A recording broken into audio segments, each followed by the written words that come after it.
Hello, my name is Joe Lowe. I'm the Division Director for the South Dakota Division of Wildland Fire Suppression. In this video, you will be learning about the tactics meeting, the planning meeting, and the operations briefing.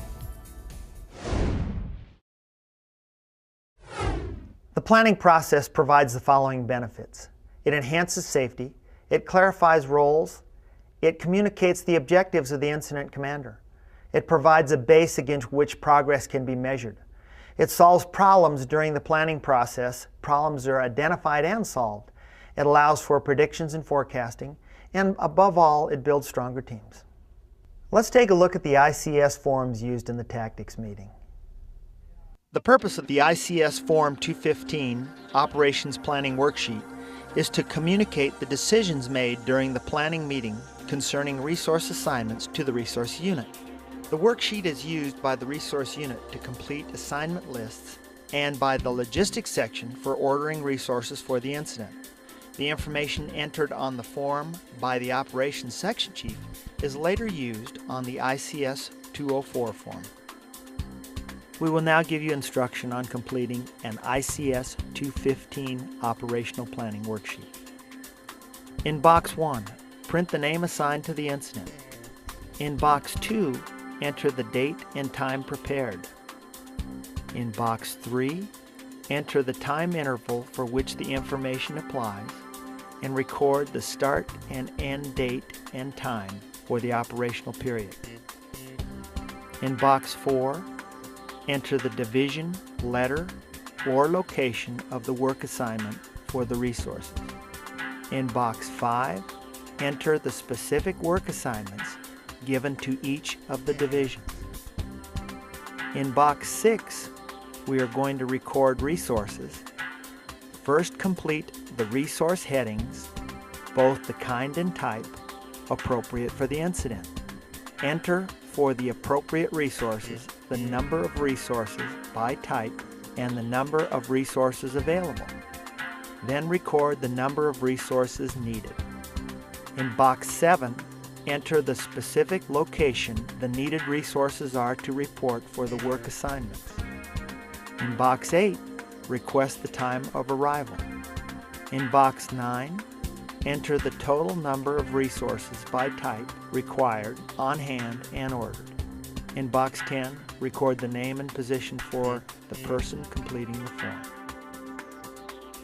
The purpose of the ICS Form 215A Incident Safety Analysis is to identify and mitigate any safety issues identified in the planning meeting. This form is filled out by the Incident Safety Officer. We will now give you instruction on how to fill out an incident safety analysis. In box 1, list the incident name, box 2 the date, box 3 the time. The bottom of the form is pretty self-explanatory. The bottom of the form is used to identify safety risks and the mitigation for the identified risk. Realize that individual management teams conduct their meetings with subtle differences. Guidance is furnished in your course materials as to the essential topics to be covered in each meeting. Let's take a look at those involved in an actual tactics meeting and have them tell you what their responsibility is. I'm Steve Hasenerl. I'm the Planning Section Chief. I'm responsible for facilitating the tactics meeting. I ensure that all the required functions are present and that all the information captured on the Organizational Planning Worksheet, the 215, in the Incident Safety Analysis, the 215A, is accurate and complete, because that information is vital for completion of the Incident Action Plan, the IAP, for the next operational period. The Operations Section Chief plays a key role at this meeting. So let's talk to an Operations Section Chief and see what he does. I'm the Operations Section Chief. The Operations Section Chief plays a major role in the tactics meeting. Prior to the meeting, I gather information from the division group supervisors and the branch directors. I use that information to formulate the tactics that will be needed on each division and group in the next operational period.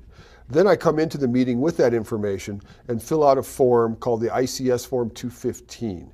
The ICS Form 215 is called the Operational Planning Worksheet. The second step in the tactics meeting then is to meet with the safety officer. The operations and the safety officer then communicate back and forth in a direct fashion in order to identify and mitigate any safety hazards. They do that communication process by filling out a form called the ICS Form 215A. Then lastly, to conclude the tactics meeting, the final step is to make sure that the operations section chief is communicating with the logistics section chief and the planning section chief in order to make sure that all functions can support the plan as planned for the next operational period. The resource unit leader is also important. Let's find out what that person is responsible for. Hello, I'm the resource unit leader. I work in the planning section. My function at the tactics meeting is to work with the operations section chief on the ICS 215 operational planning worksheet. I gather information on required resources for the incident and reconcile resource orders to be sure all equipment and personnel are available for the next operational shift. Safety is always the first priority on an incident. Let's find out what the role of the safety officer is in this meeting. My name is Gail Geyer, and I'm an incident safety officer, and my role in the tactics meeting is to basically monitor the operations section chief and their planning process through the 215 process. And what I do is I make sure that their tactics are sound and that all safety hazards can be mitigated. And I work with them and we try to make sure that the operations plan for the next operational period is done safely and it also accomplishes the goals that they want to accomplish. During that process, I develop the incident risk analysis and identify hazards that will occur during that operational period, and then I go and assist them in making the plan work. The logistics section chief's function at the tactics meeting is as follows. Personnel and logistical support factors must be considered in determining tactical operations. Lack of logistical support can mean the difference between success and failure. If the required tactical resources will not be available, then an adjustment should be made to the tactics and operations being planned for the operational period. Lack of available resources could require a reassessment of tactics and perhaps the overall strategy. You have now seen a tactics meeting. Take a minute to review with your groups what you have seen in this video.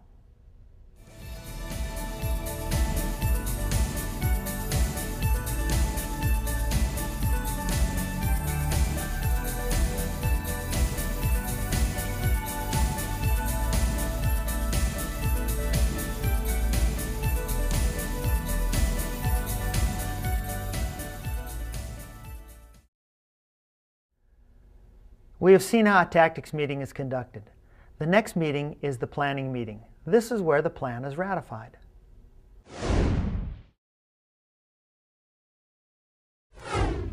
Welcome to the 1400 planning meeting. I'm the planning section chief. Reminder, if you could turn your radios down, cell phones off please. We'll start with incident objectives. They're posted up here on the board. They haven't changed. We'll start with incident situation. Field operations section chief.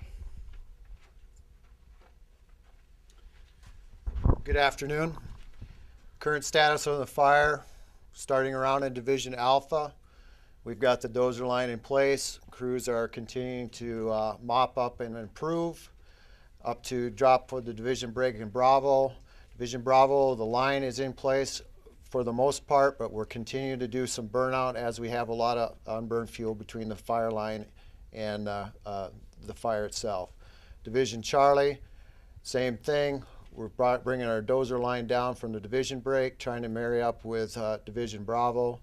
Coming around into Division Yankee, this line is in, and crews are patrolling and mopping up 100 foot in along the existing Forest Service roads. And coming around into Division Zulu, this is looking real good, and we're basically patrolling and mopping up 100 foot in there also. Weather, incident meteorologist. Good afternoon. The predicted fire weather for tomorrow will start out with partly to mostly sunny skies in the morning, and then a chance for thunderstorms in the afternoon, and those will be of the scattered variety. The winds will be northeast tomorrow, and then as the day goes on, they're going to switch into the southeast, at 5 to 15 miles per hour in the afternoon. Max temps tomorrow will be 87 to 90. Minimum RH 30%, and that should occur between 1 and 2 p.m. Chance of precipitation is 30%.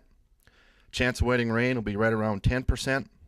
And just as a heads up, the day after tomorrow, we're looking at the potential for red flag conditions with hotter, drier, windier weather. Any questions?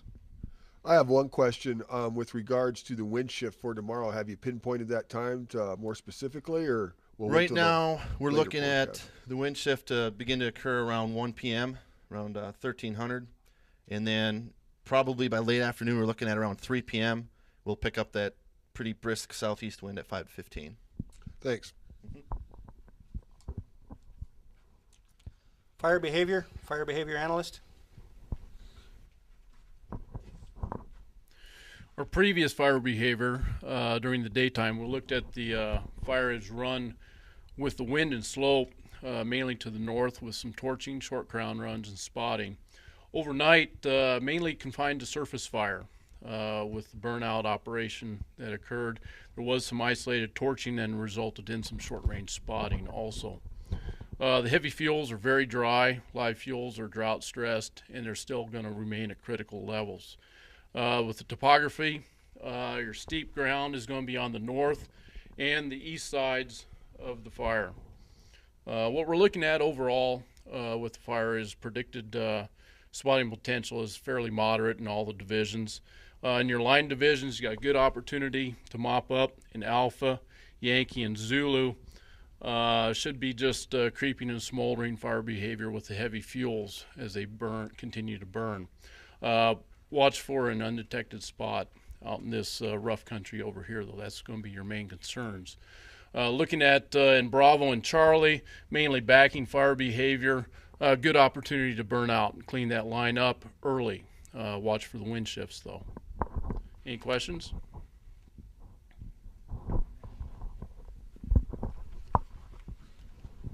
Division assignments, planning operations section chief.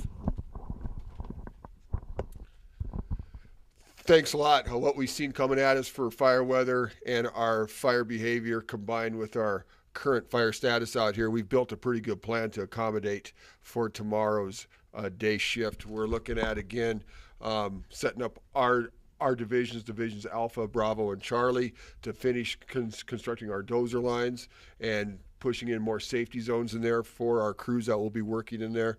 At the same time, as we move through Division Yankee, down through Division Zulu, and we'll pick up some the existing Forest Service system roads and work our fire line off that. Our plan shows that we're in divisions Alpha, Bravo, Charlie, Yankee, and Zulu, up just right up here on the board. Our big concern right now is ensuring the work arrest guidelines with regards to our dozer bosses. We have some couple unfilled orders for dozer bosses out there. We want to make sure that we can get those filled. We can keep those dozers going, both night shift dozers and day shift dozers. So that's our big concern there, is to make sure that we keep our dozers going. We're looking pretty good for other overhead orders that were coming in there. So looking at the plan, I think we've built up a pretty good day shift plan for tomorrow based on what we've got coming at us for our fire weather. Is there any questions?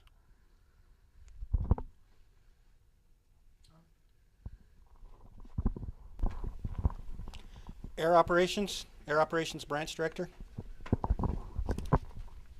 Thank you, Rob. Good afternoon. The aircraft status for tomorrow's operational period is that we got 2 heavy air tankers, Tanker 2-2, Tanker 1-6. They'll be stationed at the Rapid City heavy air tanker base. And we have 2 single-engine air tankers at the Spearfish Airport. It'll be Tanker 461 and Tanker 462. Along with them, we have a lead. It'd be lead 88, which is stationed at the heavy air tanker base in Rapid City. And also we have 2 air attacks that will give us continuous coverage over the incident. The first be 1 Alpha Bravo and 6-3 Foxtrot are the air attacks. The heavy air tankers and the seats are able to fly at 0900 tomorrow morning, and the air attacks will be off at 0800 off of Rapid City. We also have one Type 3 helicopter, and safety, as we discussed earlier, it's a 5 Mike Alpha. It's going to be dedicated also to medevac. And what we've set up is a helispot here off of Highway 14A and Camp 5 Road for a helispot. If there's a medevac needed, that aircraft can come in there and pick up whatever's needed to be done there. And also for observation flights for IC or for operations, we'll do the same. We'll use this H1 helispot right there to get picked up. Also, that that helicopter is going to be dedicated for water drops also, so it'll have a water bucket on it. And the Type 1 helicopter that was requested, I requested it to be a standard category helicopter so it can do water drops, and also if you need to move personnel around the fire as a standard category helicopter, it can do that. Logistics, as we discussed earlier, I moved the helibase to the Spearfish Airport to combine the single engine air tanker operation and the helibase all in one area. And for the making the requests for water bucket drops with the helicopters, if the divisions could go through air attack, means they're going to be on station to order that aircraft. We have a TFR in place, safety. It's at 5 miles and 2,000 AGL. Any questions? Just one real quick question. Is that helispot pretty easy to see from the road, or is you got it marked fairly well, flagged in, or what? Yes, sir. And we'll have the helispot insignia right here, right off. You can see there's a 2-track right here, just north of the campground, and the helispot insignia will be right there. The marking will be there so that you can find that. Okay. Thank you. Yes. Any other questions? Yeah, yes. Just one question as far as that helispot. It's right near the highway, and I just was wondering, is there going to be a lot of usage in that helispot? I'm kind of concerned about the public stopping along the highway and problems we might have with that. Good question. Yes, I noticed on my way in here to the meeting that there's a barricade right here with a highway patrol trooper on it, and as long as that stays in place, we shouldn't be any impact there at all. But yes, it is visible from the highway, so that's something that we'll have to keep an eye on. And we will have a helicopter crew member there receiving that helicopter to load and unload passengers. So it'll be covered there. It'll be a manned helispot. Good, sounds good. Okay, any other questions? Thank you. Safety officer.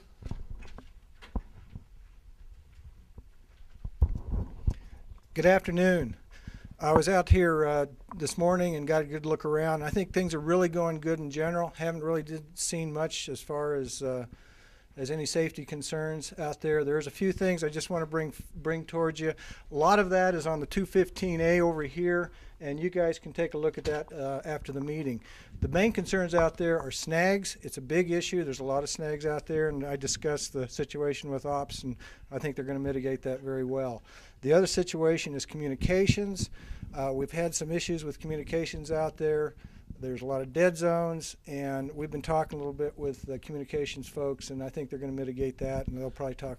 We got that second repeater in this morning, and it's being put up on Pillar Peak right now, and it should be on the 205 this evening. Good, so it'll be operational tomorrow. Okay, so the only concern there would be tomorrow we want to make sure that all the operations people check out that communications and make sure that there isn't any additional dead spots that we might have to mitigate. And I think that'll take care of that. The other concern is ICP is located right across the highway from the fire, and there's a lot of, as long as that roadblock stays in place, we'll be okay. But if that roadblock's lifted, we need to be aware of it, and we need to make our people aware of it so that they don't get mixed up with civilians that are traveling back and forth across the highway. The only other thing I want to bring up is the logistics end of thing. Camp looks really good, but I just did a cursory look through camp, and so tomorrow I'll probably be doing a full-blown review of the camp, and I don't think we're going to have any problems at all. You're doing a great job, and we appreciate it. Thank you. Logistics Section Chief.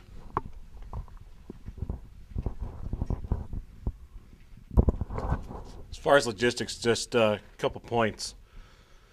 I know we've got some outstanding resource orders, but as you all know, we're competing against other incidents and we're not high on the priority list. I do have one confirmed. Dozer boss should be in by 1600 today for you operations. I'll have an update at the 1500 conference call with expanded on the other outstanding resource orders. As far as cash items, Rocky Mountain cash truck should be in this night about midnight. So if everything goes well, we'll have your line orders filled and out there to you about 0900 tomorrow morning. And on the repeater issue, just a reminder that once we get that repeater up, we'll need to come back in and get everybody cloned up in the morning. So it may delay the progress for some of your folks in the morning getting to the line. Any questions for logistics? Yeah, I just got one issue. As far as water goes, do we have plenty of water available for tomorrow on the next day? We got plenty of water, Gail. We've got a reefer full of ice, a true 40-foot reefer full of ice, and 6 pallets of water on hand with standing orders. So we should be in real good shape as far as our water and our Powerade and Gatorade type drinks. Okay, good. Any other questions? Finance Section Chief.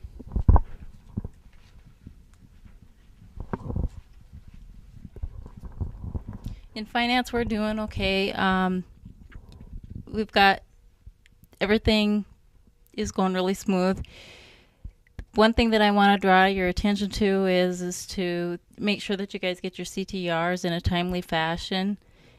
Another concern that I have, and maybe we can just handle this after the meeting, but I would like to visit with Laverne about the land and who's owns that property so that we make sure we get the appropriate agreements in place.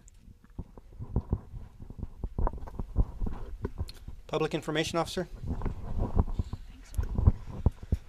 Good afternoon. We've had a great deal of interest from the media with this fire, so we've had escorts on a daily basis. I expect that to continue, although we have had some issues and some reports where media has showed up on the line without PPE or being escorted. Operations, if you could let your divisions know to contact me on the radio, I'll be monitoring it so we can go out and get them back to camp. I've also posted an information officer in the housing project that's located in this area, as that they seem to be affected by our fire and they have a great deal of interest, so they are there answering questions. Any questions for me? Liaison Officer. Good afternoon.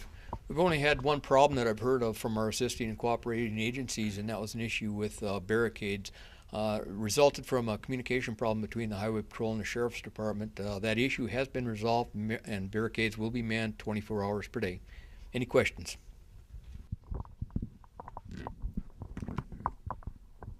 Agency Administrators, State of South Dakota.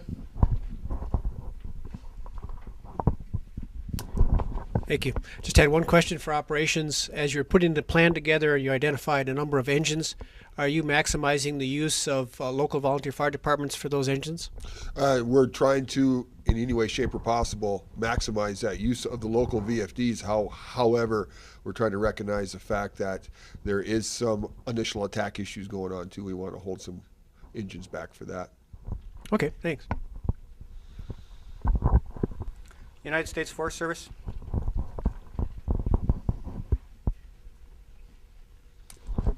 Jim, I just wanted to say thanks for releasing as many resources as you could as quick as possible to get our initial attack forces back up. We still are trying to track down a couple of dozer bosses for you to help out. Okay, great. Thanks a lot. Support of the plan. Operations? Yes. Air operations? Yes. Safety? Yes. Logistics? Yes. Finance? Yes. Public Information Officer? Yes. Plans will support the plan. Reminders, night operations briefing, 1800. Next planning meeting will be tomorrow morning, 0900. We need IAP components at 1900. IC, do you support the plan? I can support the plan. I have a comment. Closing comments. Real quick, I've done a good job so far. We have one thing, each one of you and your different sections. I want you to start looking real hard at your folks and make sure they're complying with the work rest guidelines, and we start moving back to get in compliance. Okay, thank you. Thanks for your participation in the planning meeting. We'll see you at the next one.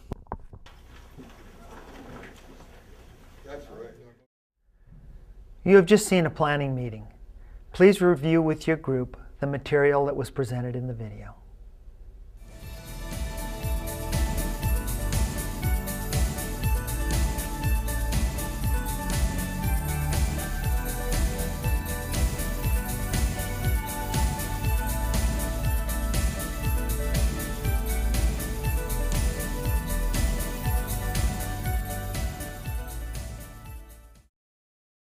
The last meeting that we will take a look at is an operations briefing.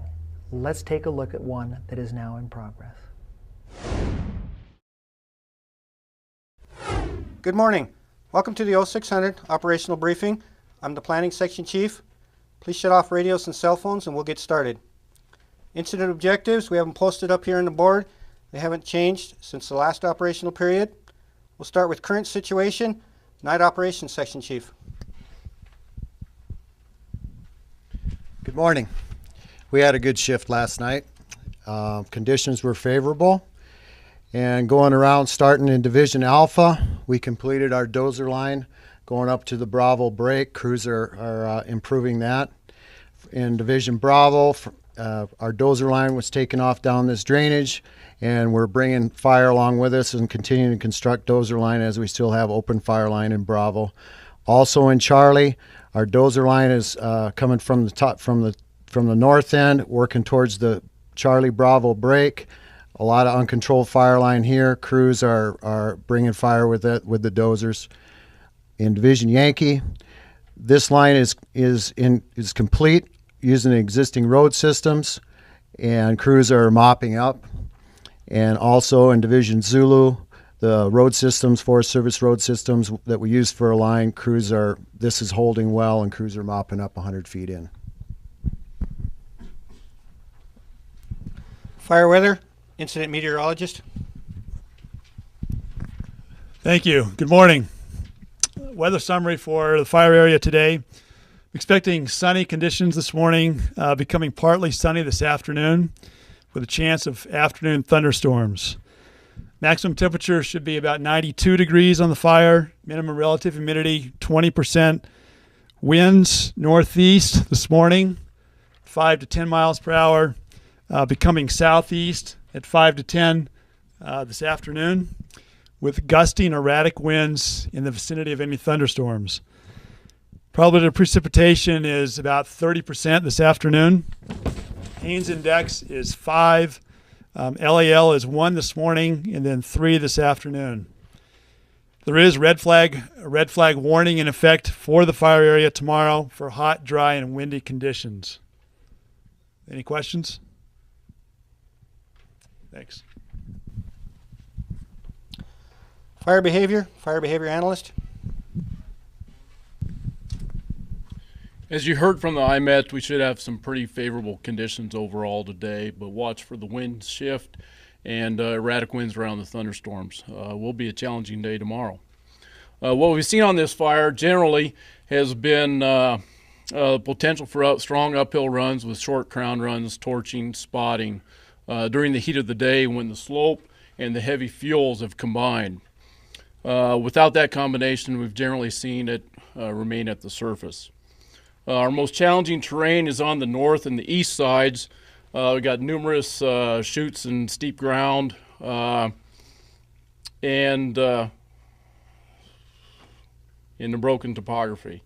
On the west side, it's still some steep areas, but it's more of a continuous slope. The fuels are very dry. The ERCs are going to be at 63 today, which is above the 90th percentile. And please review the pocket card attached in the IAP. In general, what we're looking at is moderate surface fire working its way down the hill by backing and flanking. And it should remain within the capability of engines, crews, and dozers for direct attack. In Divisions Bravo and Charlie specifically, look at surface fire with moderate rates of spread. Fire will continue to work its way down towards the control line. Good opportunity to burn out line early, but you need to be done before the afternoon wind shifts and thunderstorms. Need to manage your intensity of your burning to reduce the risk of torching and associated spotting. In Divisions Yankee, Zulu, and Alpha, we're going to be looking at good opportunities to mop up, looking at creeping and smoldering as the heavy fuels continue to burn. One thing you have to watch for is the risk of something taking off an undetected spot that gets into that steep ground. You're going to need to have engines, dozers, or aircraft to contain the heads of any of those spots. Should be able to go direct on the flanks and the heel, though. For air operations, the smoke should lift out early today, but watch out for the winds around the thunderstorms. They could hamper your operations. For safety, remember to base all your actions on current and expected fire behavior. When wind, slope, and maximum solar heating combine, expect a large increase in the rates of spread and flame lengths.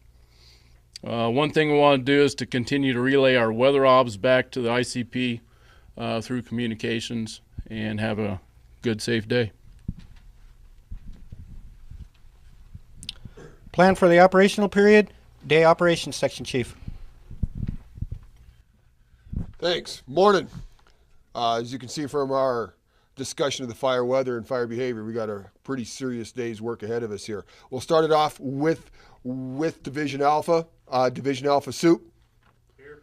Okay, we have our division group supervisor right there. I want you to hold your breakout over on the east side of the parking lot there and do a roll call out that time. And for the rest of you division group soups out there, just ensure to hold your roll call at your assigned breakout area.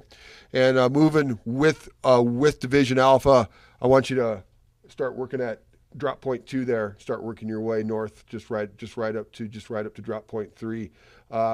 You'll be able to hold that fire on those existing Forest Service system roads. So you should have a pretty good day's work ahead of you for you there. Looking for Division Bravo supervisor. Okay. Your assigned breakout area will be on the south side of the parking lot there. And you're going to have pretty much the hot side of the fire there, you and Division Charlie. Start from drop point 3, pick up those dozers, been working night shift, get those folks swapped out there, start pushing in line north. Try to go as direct as possible and keep 1 foot in the black as you're going up there. I'll be going out and seeing your side of the line here soon as you guys get started there for the rest of the day. Moving up north to Division Charlie. Okay, on Division Charlie, you'll be meeting over on the west side of the parking lot there.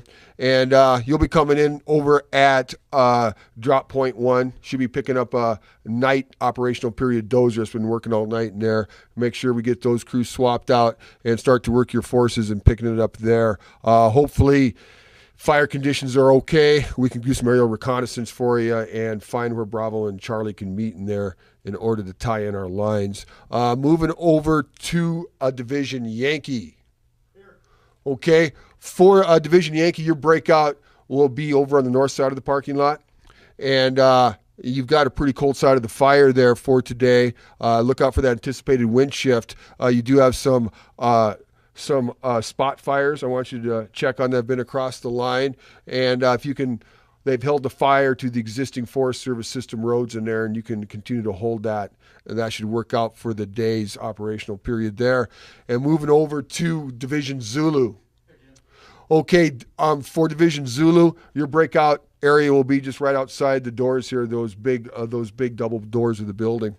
And for Division Zulu, they've made some good work the last 48 hours in holding that fire to the existing Forest Service system roads in there. And hopefully you'll be able to take your resources, get them put out to drop point 2 and work them up to Division Yankee.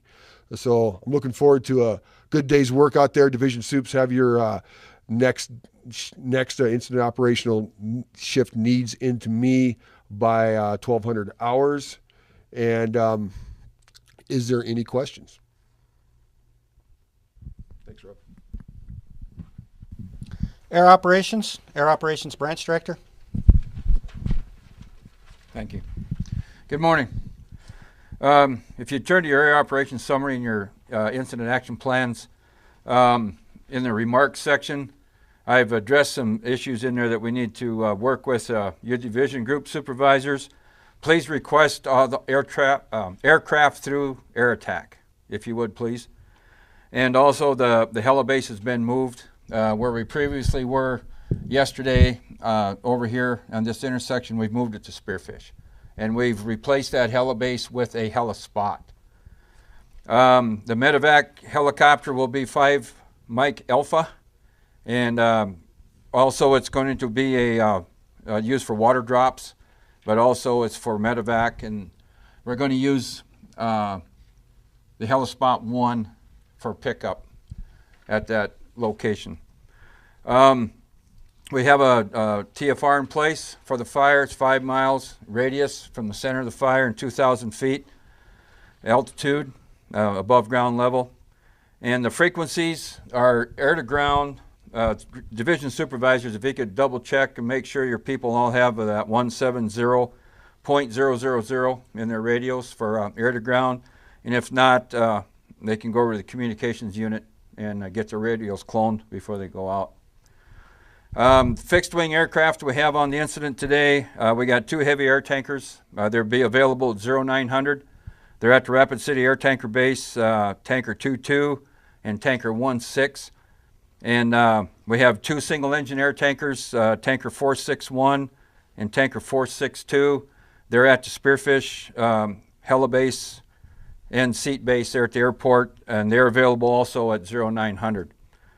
We have a lead plane, Lead 88, that'll be working with them fixed wing aircraft. And also we have 2 air attacks today on the incident, so we have continuous coverage. And they're available at 0800. They will be over the incident at 0800.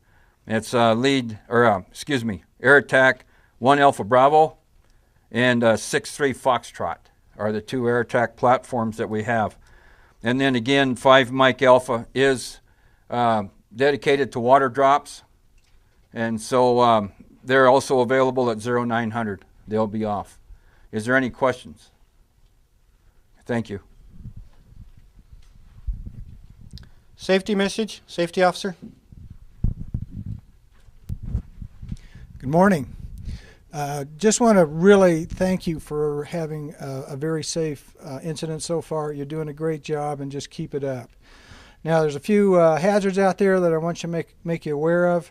One of the biggest hazards we got out there are snags. We got snags all over the place. When you're going into a new area, be sure and check out the area for snags and either flag them out or take them down and mitigate it before you have crews working in those areas.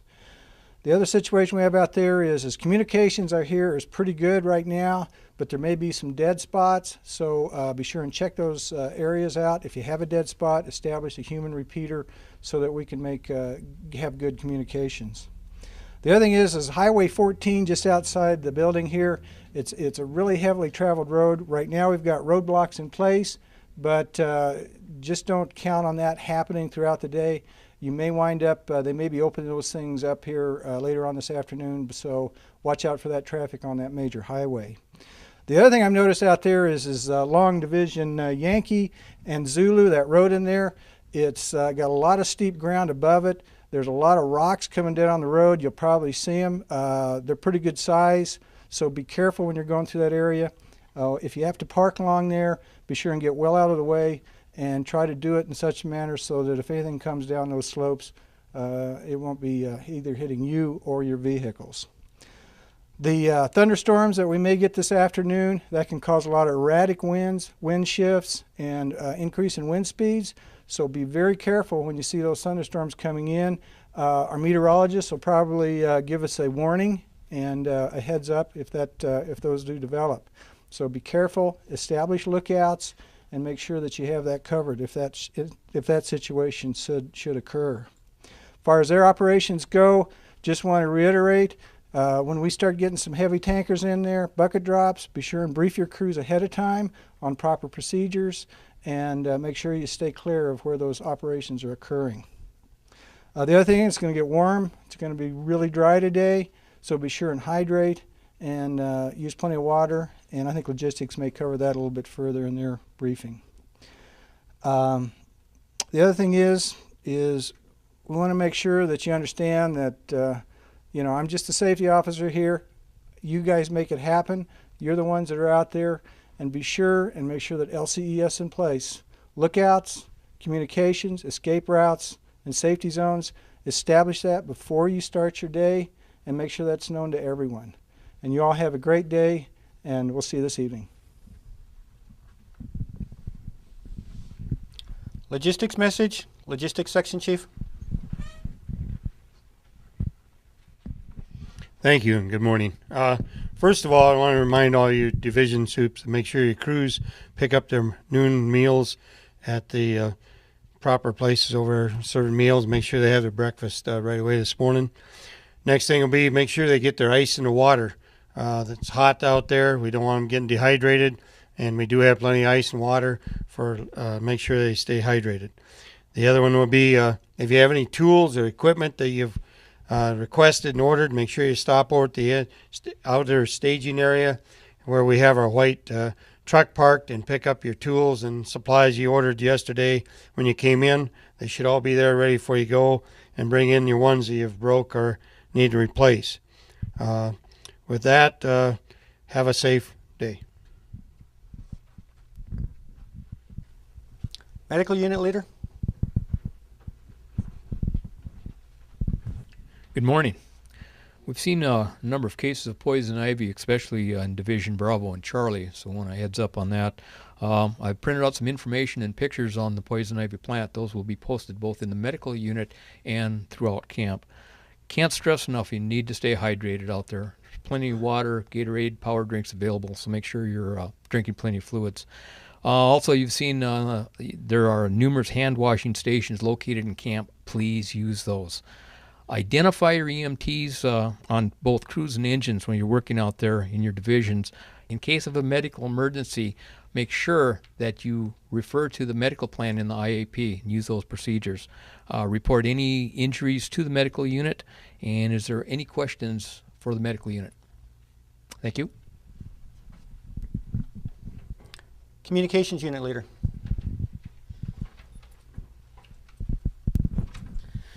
There will be a change in the comm plan today. We got a second repeater set up over here on Pillar Peak, so them dead spots in Divisions Charlie and Bravo should be taken care of. That'll be on Channel 7. We're going to have to reclone the radios today to coincide with the comm plan. If you have any communications issues or anything, bring them up to our attentions or one of our techs. Thank you. Finance message, Finance Section Chief.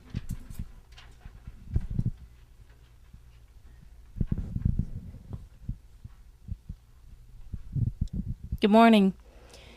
Please turn in your CTRs at the end of each operational period at the finance section, and the state fire number, for those of you who do not know, is FFN 064096, and the federal number is P2B6TH. And if you have any questions on completing the CTRs, please come to finance and we'll help you. And for those of you, I just want to make everybody aware that on the information boards that are around camp, there are lists of people that we need to see in finance that we have questions on your CTRs or on your contract or whatever. Just please come check with us. Thanks. Information message, Information Officer. Good morning.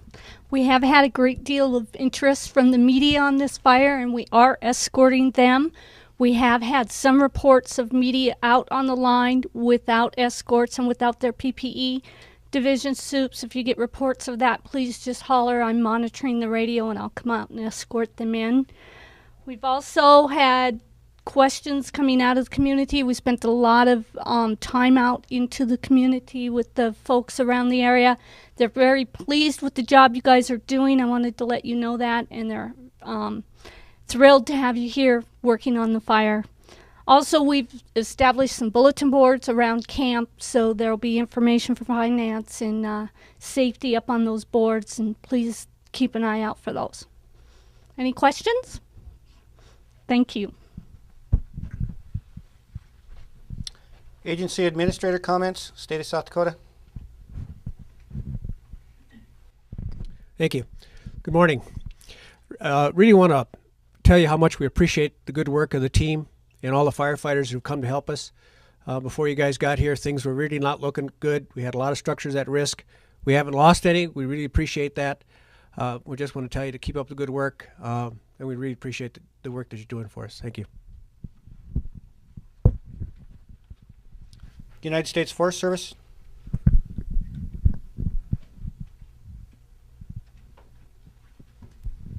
Good morning. I would like to say thank you for your hard work.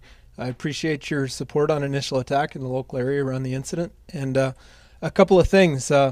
Watch your speed on the highway. Make sure you got your headlights on. Watch your using your seatbelt. And I really appreciate your guys' safe, aggressive tactics. And also, I appreciate your efforts towards cost containment. Closing comments, Incident Commander. Thank you. You've heard this a lot of times, but I want to again thank all of you for the hard work that was done out there on Fireline. We've gone a long way in meeting our tactical objectives the last couple of days. Remember, safety is always a concern on this incident, and again, we can't stress on that enough. A couple things. Remember, we got thunderstorm activity in the area. Heads up, good situational awareness, and tomorrow we have red flag. Other than that, keep up the good work and have a safe shift. Thank you. Division breakouts were assigned by the Operations Section Chief. Unassigned resources, come up and see me at the end of briefing. Our next operational briefing is at 1800 hours. Thank you for coming. Have a safe shift. I hope this video has been useful and you now understand the meetings involved in the planning process and an operations briefing.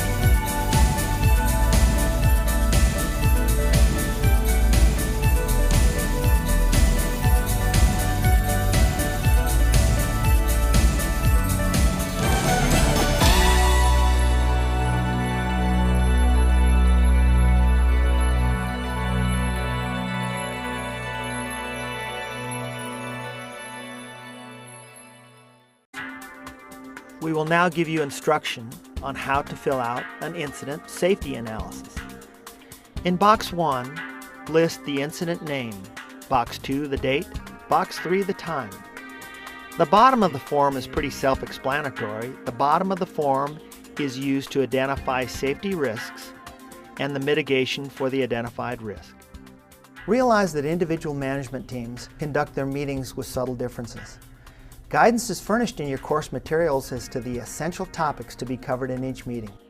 Let's take a look at those involved in an actual tactics meeting and have them tell you what their responsibility is. I'm Steve Hasenerl. I'm the Planning Section Chief. I'm responsible for facilitating the tactics meeting. I ensure that all required functions are present and that all the information captured on the organizational planning worksheet, the 215, and the incident safety analysis, the 215A, is accurate and complete, because that information is vital for completion of the Incident Action Plan, the IAP, for the next operational period. The Operations Section Chief plays a key role at this meeting. So let's talk to an Operations Section Chief and see what he does. I'm the Operations Section Chief. The Operations Section Chief plays a major role in the tactics meeting. Prior to the meeting, I gather information from the division group supervisors and the branch directors. I use that information to formulate the tactics that will be needed on each division and group in the next operational period. Then I come into the meeting with that information and fill out a form called the ICS Form 215. The ICS Form 215 is called the Operational Planning Worksheet. The second step in the tactics meeting then is to meet with the safety officer. The operations and the safety officer then communicate back and forth in a direct fashion in order to identify and mitigate any safety hazards. They do that communication process by filling out a form called the ICS Form 215A. Then last,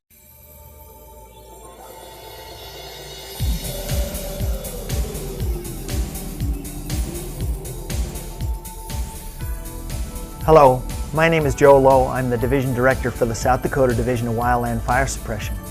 In this video, you will be learning about the tactics meeting, the planning meeting, and the operations briefing. The planning process provides the following benefits. It enhances safety, it clarifies roles, it communicates the objectives of the incident commander, it provides a base against which progress can be measured. It solves problems during the planning process. Problems are identified and solved. It allows for predictions and forecasting, and above all, it builds stronger teams. Let's take a look at the ICS forms used in the tactics meeting. The purpose of the ICS Form 215 Operations Planning Worksheet is to communicate the decisions made during the planning meeting concerning resource. In Box 6, we are going to record resources. First, complete the resource headings, both the kind and type, appropriate for the incident. Enter for the appropriate resources the number of resources by type and the number of resources available. Then record the number of resources needed. In Box 7, enter the specific location the needed resources are to report for the work assignments. In Box 8, request the time of arrival. In Box 9, enter the total number of resources by type required, on hand, and ordered. In Box 10, record the name and position for the person completing the form.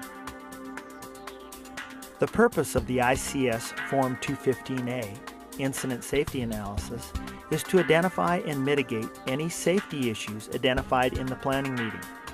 This form is filled out by the Incident Safety Officer. Assignments to the resource unit. The worksheet is used by the resource unit to complete assignment lists and by the logistics section for ordering resources for the incident. The information entered on the form by the Operations Section Chief is later used on the ICS 204 form. We will now give you instruction on completing an ICS 215 Operational Planning Worksheet. In Box 1, print the name assigned to the incident. In Box 2, enter the date and time prepared. In Box 3, enter the time interval for which the information applies and record the start and end date and time for the operational period. In Box 4, enter the division, letter, or location of the work assignment for the resources. In Box 5, enter the specific work assignments given to each of the divisions.